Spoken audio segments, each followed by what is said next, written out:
À la limite du burn-out, comment Wolff gère l'attention chez Mercedes? Il se confie sur son management. Toto Wolff a alors pu s'ouvrir sur son style de management pour définir et cerner son rôle. Comment résumerait-il son travail? Qu'y a-t-il de plus appréciable? Je dirige des gens qui font rouler des voitures de course et notre sport est très intense. Nous participons à 23 courses par an.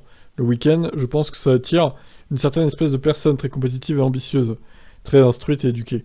Mon travail consiste en fait à fournir à ces personnes un cadre dans lequel elles peuvent opérer au mieux. Et j'aime ça. J'aime la psychologie d'extraction pour extraire toute la haute performance dans le potentiel des gens.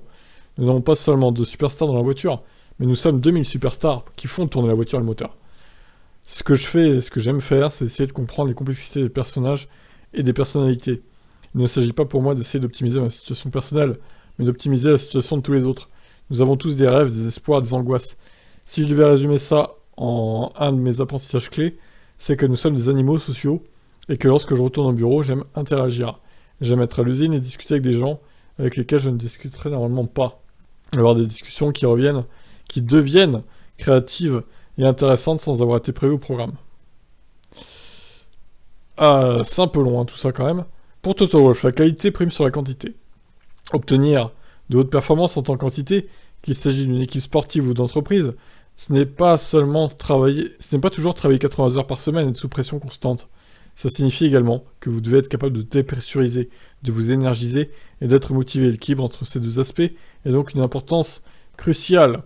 Découvrir ce qui motive les gens, et ce ne sont pas toujours des choses comme l'argent ou le pouvoir. Il peut s'agir de la reconnaissance interne ou externe, du temps passé en famille, de la possibilité de se donner à son hobby, ou des interactions sociales au sein d'équipes. Il peut y avoir des moments pendant la saison où c'est très intense, où les gens sont à la limite de l'épuisement professionnel et du burn-out. Mais nous essayons d'anticiper ça et de faire en sorte que ça se produise par cycle et que les gens soient en mesure de se régénérer. Nous sommes sous tension, mais nous essayons d'aplanir le mieux possible la tension parce que nous gagnons un avantage en termes de performance de ce fait. Pour motiver Wolff et toute l'équipe, un autre élément peut aider, l'adversité. On pense bien sûr à Red Bull et Christian Horner. N'est-ce pas plus motivant d'aller au travail quand on sait qu'on a une sorte d'ennemi juré à défaire? Il y a une théorie de certains psychologues, les psychologues du sport, qui disent qu'une performance durable doit venir de vous. Et je pense que c'est le but ultime. Mais il est assez facile de travailler quand vous avez un ennemi en face de vous. Lorsque vous savez qui est votre adversaire dans une équipe, dans l'autre entreprise, et que vous le visualisez, vous avez même la photo imprimée sur votre bureau ou votre carnet. Vous regardez cette personne en permanence. Et quand vous avez un peu de mal, quand vous semblez surmené, ou que vous pensez à autre chose, vous voyez cette personne, vous la regardez dans les yeux et vous vous dites « Que fait-elle » ou « Que fait-il en ce moment ?»« Que dois-je faire pour être plus performant que cette personne ?» Toto Wolff a lui-même 3 rivaux et regarde régulièrement leurs photos pour se motiver. Promis juré, Horner n'en fait pas partie. Mais ça, je me rappelle qu'on avait déjà lu ça, ce genre de news là. Qu'il avait une photo d'un mec qui regardait pour se motiver là. C'était l'année dernière, je crois.